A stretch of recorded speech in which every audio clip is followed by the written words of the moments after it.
ಶಾಸಕ ವೀರೇಂದ್ರ ಪಪ್ಪಿಗೆ ಮತ್ತೆ ಇಡಿ shock. ಲಾಕರ್ನಲ್ಲಿದ್ದ 44 KG ಚಿನ್ನದ ಗಟ್ಟಿ ಜಪ್ತಿ. ಈವರೆಗೆ 150 ಕೋಟಿ ಮೌಲ್ಯದ ವಸ್ತುಗಳು ಸೀಸ್.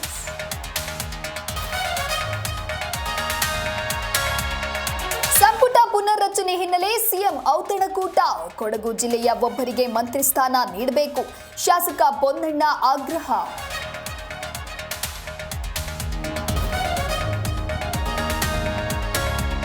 ರಾಮ ಮಂದಿರ ಜಾಗ ಅತಿಕ್ರಮಿಸಿದ ವ್ಯಕ್ತಿ, ಪ್ರಶ್ನಿಸಿದವರ ಮೇಲೆ ಮನಬಂದಂತೆ ಹಲ್ಲೆ. ಶ್ರೀರಂಗಪಟ್ಟಣದ ಬೀಚನಕುಪ್ಪೆ ಗ್ರಾಮದಲ್ಲಿ ಘಟನೆ.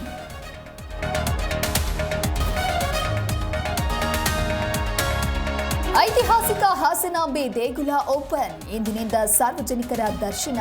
ದೇಗುಲಕ್ಕೆ ಹರಿದು ಬಂದ ಭಕ್ತ ಸಾಗರ.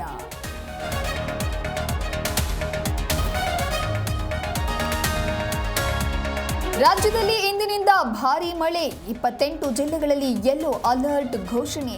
ಹವಾಮಾನ ಇಲಾಖೆಯಿಂದ ಮುನ್ಸೂಚನೆ.